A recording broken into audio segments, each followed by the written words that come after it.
एक बार कन्फ्यूशियस जो एक महान फिलोसोफर थे, उनसे पूछा गया कि मरने के बाद क्या होता है। तो तब कन्फ्यूशियस जी ने कहा कि वैसे तो ये क्वेश्चन पूछने लायक है नहीं, पर कोई बात नहीं, जब तुम मर गए तुम अपनी कब्र में होगे, जब मैं मर गया तो मैं अपनी कब्र में होऊंगा, तो तब हमारे पास बहुत सारा वक्त होगा यही सोचने के लिए कि मरने के बाद क्या होता है। तो बड़ा इंटरेस्टिंग आंसर था ये कन्फ्यूशियस का।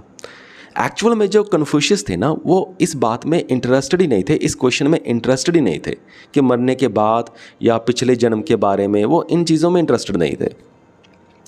और अगर देखा जाए तो इन चीज़ों में इंटरेस्टेड हमें ज़्यादा होना भी नहीं चाहिए। क्यों? क्योंकि मरने के बाद जो होगा सो होगा, वो हमारे कंट्रोल में है ही नहीं। जो हमारे कंट्रोल में है वहाँ हम कुछ सोचते ही नहीं। अब देखो कि हर लोगों को यही पड़ी हुई है कि मरने के बाद हमें कौन सा जन्म मिलेगा, हमारा पिछला जन्म क्या था।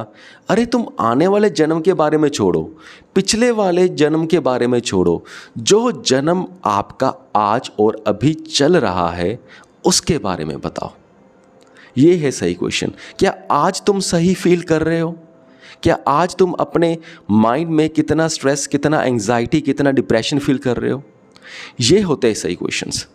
आज के जीवन में तो हमारी वाट लगी हुई है, स्ट्रेस से हमारा पूरा मन भरा हुआ है, दिमाग पूरा तनाव में रहता है, और हम सोच क्या रहे हैं कि हमारा अगला जन्म कैसा होगा। अरे अगला जन्म तो छोड़ो, पहले जो आपके हाथ में है, जो आपको दिखाई दे रहा है, उस जन्म को तो सुधारो। ये होता है पहला स्टेप सही स्पिरिचुअलिटी का, कि जो आपके, पहले तो आप अपने प्रेजेंट में आओ, फिर प्रेजेंट में आप अपने माइंड की अवस्था देखो कि आप कैसा महसूस कर रहे हो। क्या आप खुश महसूस कर रहे हो या खुश होने का सिर्फ दिखावा कर रहे हो?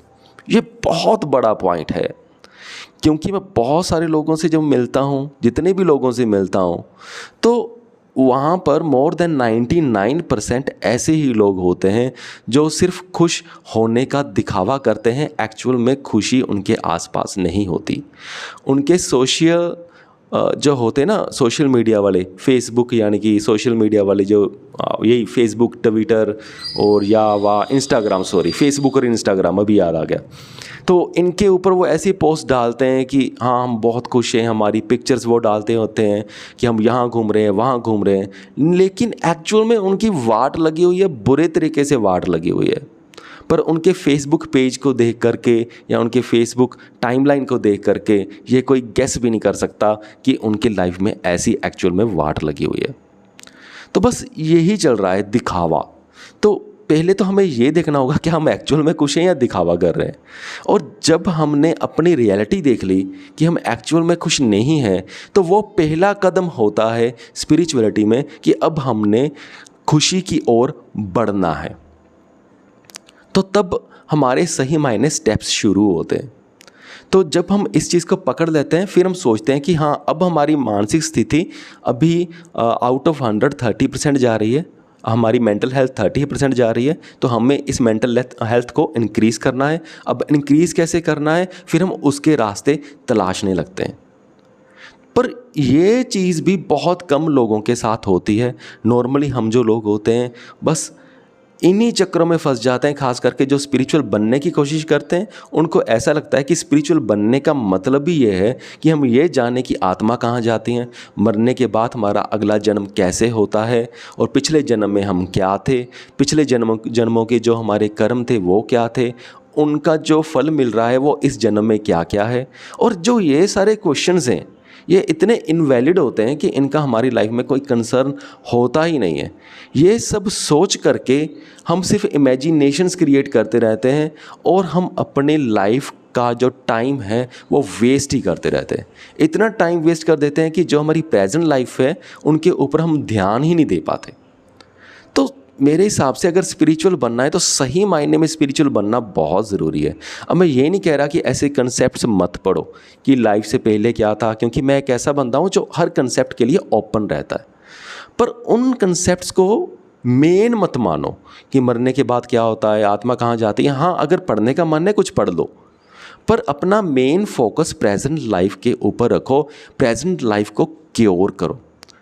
और इससे क्या होता है कि ना जब हम इस ऐसे कदम उठाने लग जाते हैं ना, तो इससे ये होता है कि सपोज़ करो कि आज हमारी मेंटल हेल्थ 30% है और हमने रिकॉग्नाइज़ कर ली, और हमें पता चल गया कि क्रिएटिव काम करने से हमारी मेंटल हेल्थ बढ़ती है, ठीक है। तो हमने क्रिएटिव काम करने सपोज़ करो शुरू कर दिए, या अच्छा म्यूज़िक सुनने से हमारी मेंटल हेल्थ का लेवल बढ़ता है, हमने अच्छे म्यूज़िक सुनना शुरू कर दिया।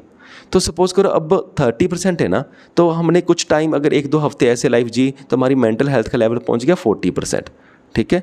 तो जब 40% लेवल हेल्थ हमारा मेंटल की जो हेल्थ है जब पहुंच जाती है ना, तो फिर उसके बाद क्या है, जब हम ऐसे एक्शंस कंटिन्यू करते रहते हैं तो मेंटल हेल्थ हमारी इंक्रीज़ होती जाती है, बढ़ती जाती है। तो कहने का मतलब क्या है कि अगर हम आज अच्छा जिएंगे तो कल हम थोड़ा ज़्यादा खुश महसूस करेंगे, अगर कल हम फिर से अच्छा जिएंगे तो परसों हम और ज़्यादा अच्छा महसूस करेंगे। यानी कि जो खुशी के बीज है अगर आज बोएंगे तो कल को वो पौधा बनेगा, फिर अगले दिन वो वृक्ष बनेगा। तो ऐसे ही ये काम बढ़ता रहता है। अगर हम मेंटल हेल्थ के ऊपर केयर नहीं करेंगे, हमारे प्रेजेंट लाइफ के ऊपर केयर नहीं करेंगे, अगर उल्टे पुल्टे ही काम करते रहेंगे, उल्टे पुल्टे ही क्वेश्चंस अपने आप से पूछते रहेंगे और वही ढूंढते रहेंगे, तब हमारी मेंटल हेल्थ का जो लेवल है वो डिक्रीज़ होता जाएगा, धीरे धीरे और कम होता जाएगा। यानी कि अगर आज हमारी 50 पे है, कल 40 पे आ जाएगी, परसों 30 पे आ जाएगी, और उसके अगले दिन 20 पे आ जाएगी। और ऐसा बहुत सारे लोगों के साथ हो रहा है। यही तो रीज़न है कि बहुत सारे लोग जब मेंटल हेल्थ का लेवल बहुत डाउन हो जाता है, फिर वो नशे करने लगते हैं, शराब पीने लगते हैं, है ना, स्मोकिंग करने लगते हैं, और फिर उनकी ज़िंदगी और बदतर और बदतर और घटिया होती जाती है। सो इस पॉइंट पे फोकस कीजिए। तो मुझे उम्मीद है कि आपको मेरा पॉइंट समझ में आ गया होगा। सो इस वीडियो को यहाँ तक देखने के लिए आपका बहुत बहुत धन्यवाद।